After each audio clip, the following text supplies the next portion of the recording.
যোৰহাটত যোৰহাট জিলা কংগ্ৰেছৰ কেন্দ্ৰীয় গৃহমন্ত্ৰী অমিত শ্বাহৰ মন্তব্যৰ বিৰুদ্ধে মৌন গণসমদল। কেন্দ্ৰীয় গৃহমন্ত্ৰী অমিত শ্বাহে সংসদত দেশৰ সংবিধান প্ৰণেতা ভীমৰাও আম্বেদকাৰক সংসদৰ মজিয়াত কৰা অপবাদৰ বিৰোধিতাৰে আজি প্ৰতিবাদ মুখৰ হৈ পৰে যোৰহাট জিলা কংগ্ৰেছ কমিটি। আজি কেন্দ্ৰীয় গৃহমন্ত্ৰীগৰাকীৰ মন্তব্যৰ বিৰোধিতাৰে যোৰহাট জিলা কংগ্ৰেছ কমিটিৰ উদ্যোগত যোৰহাট কংগ্ৰেছ ভৱনৰ পৰা বাহিৰ কৰা হয় এক মৌন সমদল।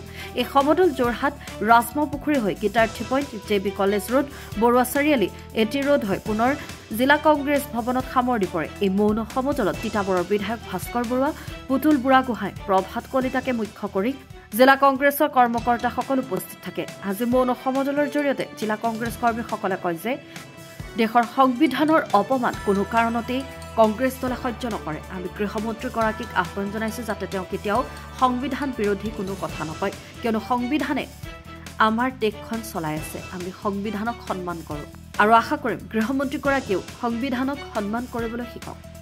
Bureau report, news update. আমি আজি আমাৰ ভাৰতবৰ্ষৰ সংবিধান প্ৰণেতা ডক্টৰ আম্বেদকাৰৰ বিৰুদ্ধে যি অপমানসূচক মন্তব্য দিলে ৰাজ্যসভাত আমাৰ গৃহমন্ত্ৰী অমিত শ্বাহে, আমি তাৰ প্ৰতিবাদ কৰিছোঁ। কাৰণ যিজনে প্ৰণেতা সংবিধান ৰচনা কৰিছিল নেতৃত্বত, সেই সংবিধান মতে তেওঁলোকে আজিও সাংসদ হৈ আছে বা মন্ত্ৰী হৈ আছে। কিন্তু আজি সেইজন মানুহজনৰ বিৰুদ্ধে ৰাজ্যসভাত ইমান বেয়াকৈ অপমানসূচন কৰিছে, আমি তাৰ প্ৰতিবাদ, তাৰ বাদে আমি মৌন প্ৰতিবাদ কৰিছোঁ।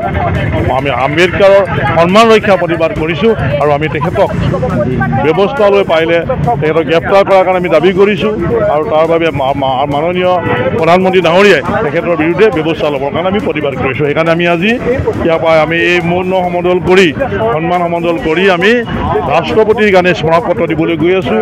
আমি হেৰিৰ যোগেদি, আমাৰ জিলা আয়ুক্তৰ যোগেদি আমি ৰাষ্ট্ৰপতিলৈ ইয়াৰ প্ৰতিবাদ কৰিবলৈ কাৰণে এইটো আমি এই সমদলটো উলিয়াইছোঁ।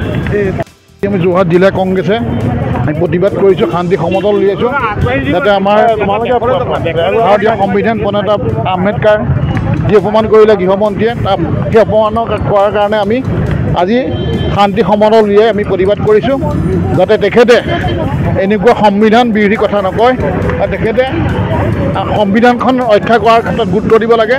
ভাৰতীয় সংবিধানখনে গোটেই ভাৰতবৰ্ষ চলাই আছে, গতিকে আমি কংগ্ৰেছে ভাৰতীয় সংবিধান মানো, ভাৰতীয় সংবিধান মতে চলোঁ।